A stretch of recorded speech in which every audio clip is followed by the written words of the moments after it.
Reconciliation and redemption. Hey, Nailed it. yes. And the Christian response, if we get that far. This is my friend, Damon. He's leading us, facilitating the discussion. And we're both educators, so we're really smart people. Has nothing to do with the both of them. Nothing. Yeah. I just had to You say. just had to give yourself some credibility. And me too, I appreciate you guys. So come on in, find a seat. If you notice somebody's looking for a seat, scoot over and welcome them in. We're going to make it work. I'm going to say a quick prayer, then we will hand it over to you. Dear God, thank you so much. Thank you for this time. Thank you for these people. Thank you for this place. Thank you for the openness in this room and in our hearts. Thank you for the relationships that are going to be started, mended, improved by this conversation and the one in the weeks to follow. Thank you for going before us into this topic and for already knowing what's in store for us as a result of these conversations. Give us ears to listen.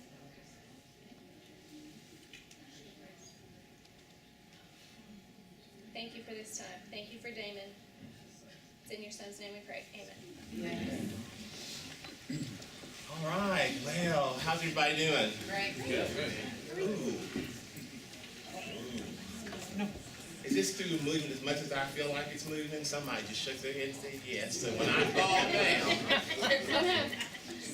then we will have to all help me get up. Well, I appreciate you guys being here. I am thankful that we all survived Snowmageddon 2018. I don't know about you, but I'm still kind of cold, so I haven't quite crossed over yet. So I'll probably keep on my jacket for a few minutes today. I really appreciate you being here, and I was supposed to email the norms to somebody this week, and that person was going to put the norms in a form that you all could see them and kind of participate in the norms. I didn't do that because I was trying to deal with the snow.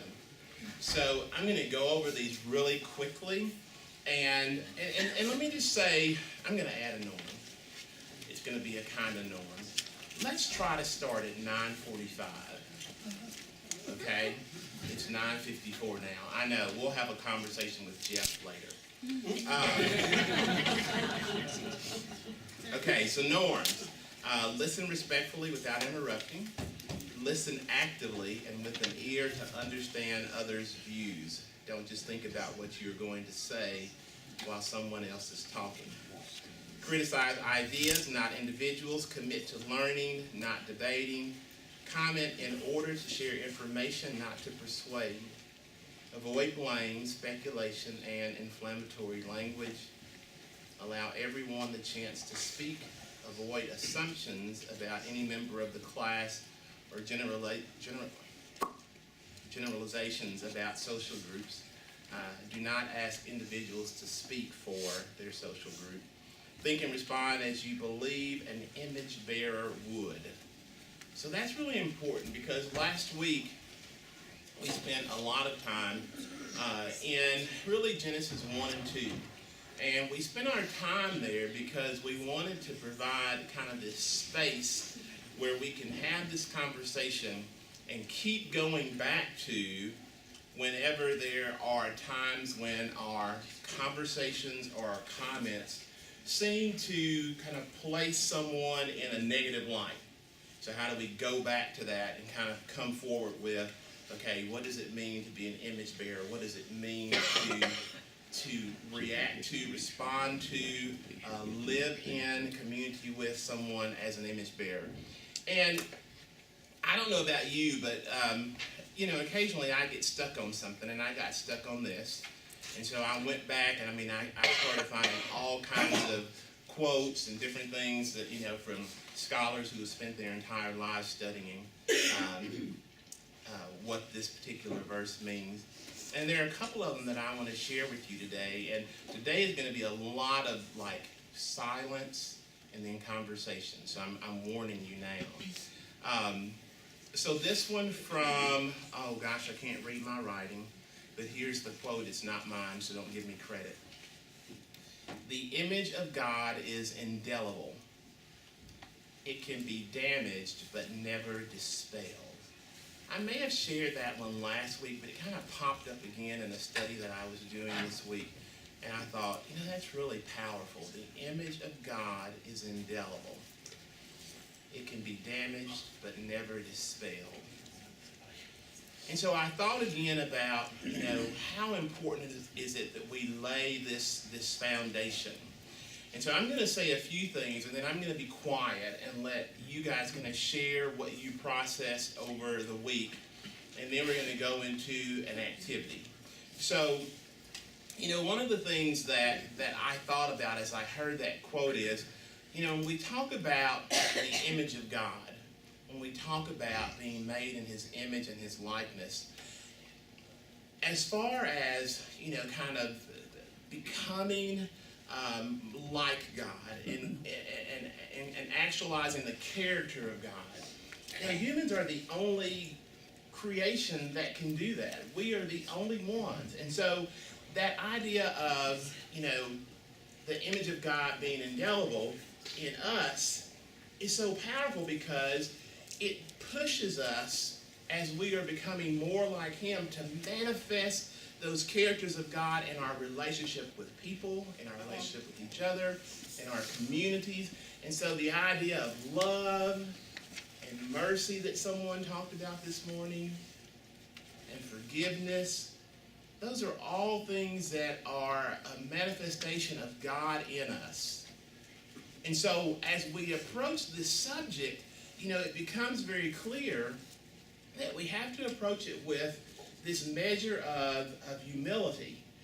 Now, last week I talked about, we're going to look at some definitions and we're going to do all this stuff with these definitions. And I decided not to do that. Molly will be very proud of me. I decided to do the teacher thing and introduce them in context. There should be some teachers in here clapping or something. Yeah, okay. So we're going to talk about them in context. And so when we think about, where we go from here with this knowledge of the Holy Spirit, this knowledge of God's presence in us, this knowledge of being made in his image, there are a couple of things that I want to make sure that we're kind of aware of. And one of them is, oftentimes, this has nothing to do with a particular race or sector, but oftentimes because we are able to see the walls in our own world, and because we oftentimes have tunnel vision around our own world, the most important part of this conversation is remembering that the image of God pushes us to a place of humility, a place where our story is our story, but there doesn't necessarily mean there's a connection between our story and anyone else's story. If we grew up on the same street, in the same house, those of you who have older children, those of you who are older children, you talk to each other and you say, I didn't grow up in that house. And it's because our perceptions of what we grew up in are very different because we're very different people. So as image bearers, we have to approach people and community and sin with this spirit of humility and not this spirit of, I know everything that this person has encountered and I know how to respond to it. It has nothing to do with your training. It has nothing to do with your experience. It has everything to do with your willingness to have a conversation. So in social science settings, we've moved away from this idea of cultural awareness. How many of you have heard those two terms together? Yeah, we don't talk about those quite as much anymore. We can be aware that there are different cultures, but it's just an awareness. They're different from me. They're different from me. I love traveling. Actually, that's not true. I love being there. Yeah. Sarah, let's plan a trip, okay? Yeah, just get me there. But one of the things I love about being there is the experience. And I remember some years ago, we kind of discovered the East Coast. We always knew it was there, but it's been a long time. And so my family went over and we discovered the East Coast. And we discovered, so all of you people who grew up with PBS, these are real people, we discovered the Gullah people. And I remember thinking, well, I thought that was just on PBS. Gullah Gullah Island. Gullah people. But we met Gullah, G-U-L-L-A-H. You gonna look it up when you get home? I'm gonna look it up now. I had to look up one of the Where's words. Joe? Whoever. When I throw those to you, that means throw them away. Do not. Yeah. Okay. We discovered the Gullah people. And you know, when you see a Gullah person, you might think to yourself, oh, they're African American. They are anything but. They are just not African American. Not like we think of African American. And so it required a real humility on our part to kind of listen to and hear their stories. And we noticed things that, you know, we noticed, but it was like, now this is all making sense. And so when you drive through Gullah communities, you see in lots of yards, you see folding chairs in circles, or nice chairs, Adirondack chairs in circles. Or you might even see a love seat in some chairs in a circle, because the Gullah people love stories, and they love spending time together, and they love good food. I tell you all that to say, we could have easily walked into that situation and said, we know exactly what it's like to be a Gullah. But this is where this new idea of cultural humility is so important. I don't know your culture, and you don't know mine. And you might think you can respond or share or enlighten me, but I promise you, you cannot. Not around culture, because we have very different stories. We have very different stories. So, as we kind of go through today, I want us to think about, again, you know, as image bearers then, being fully aware that there's like this veil that we cannot see through. I want us to go through that, realizing that none of us have all the answers, but the conversation is just as important. So I'm going to be quiet for a minute, and then we're going to go into an activity. I want to know, what are you thinking? What did you just hear? You need to listen more and assume you know what everybody's thinking Okay? and how they feel. And guys, remember, if you're in that hole, they can't hear you in this hole unless you speak up really loudly. I forgot about that. Okay? Anyone else?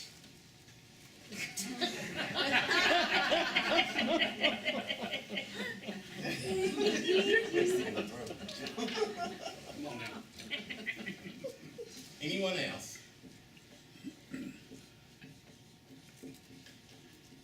Wow. All right, so what did you think about over the weekend? What did you say to yourself when you left or when you got home? What did you say? Damon should have brought Krispy Kreme donuts. Or what did you think? For me, I need to know what the definition of reconciliation is. Okay. I can't achieve it if I don't know how to define it. Sorry, Okay. I can't achieve, what was my word? Reconciliation if I don't know what it means. Okay. Can you wait until we use it in context? I can, but you asked what I thought about Oh, no, that's good.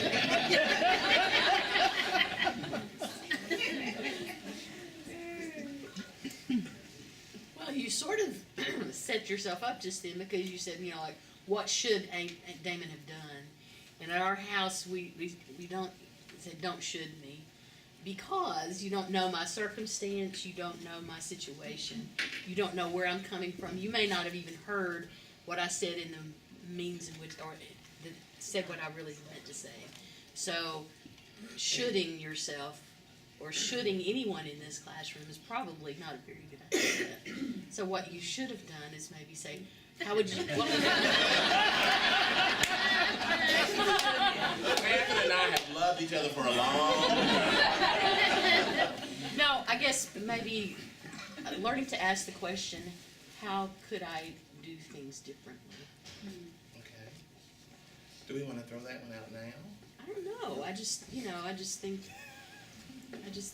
you just ask about what we were thinking about, Okay. that sort of thing. But that may be Yes. the learning process throughout the entire, Say one more time, Jim, start at the 12 weeks. beginning, I didn't hear you. that may be what we learn through the whole process of the 12 weeks.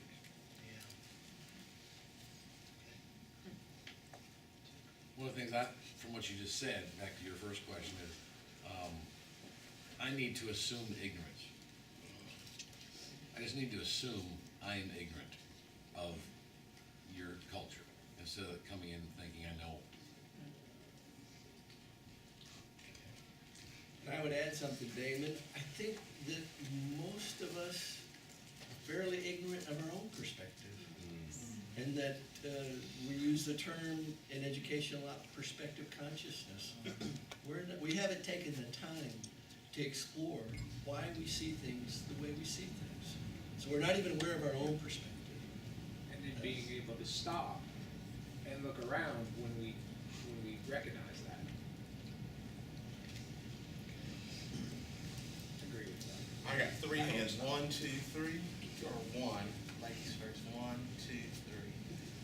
I was just gonna say for me, Speak up a little bit. I was just gonna say for me, I'm much more culturally humble when I experience something completely foreign to me. But if it's in my own country, I feel like I have ideas. Because I've read books or I've seen movies that play into those ideas. And I was just remembering when I was like 14, I was on a four-wheeler out riding in the country. Me and my friend passed by this Amish family, and we were just, it was so different. I just was thinking about that. But for me, I'm just much more willing to be humble when it's something completely foreign to me than when I already have in place ideas.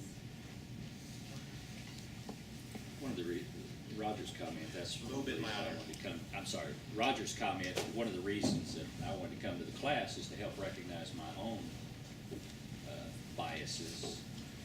But you made the comment about growing up in the same household and not having the same experience. My sister's 7 years younger. She went to an integrated school, I went to a segregated school. Our experiences, even in family, when we talk, it's like we're talking to somebody that lived in another family because our experiences were totally different. So if you have that problem breaking through in your own family, how do you get through that veil you talked about of culture? Good question.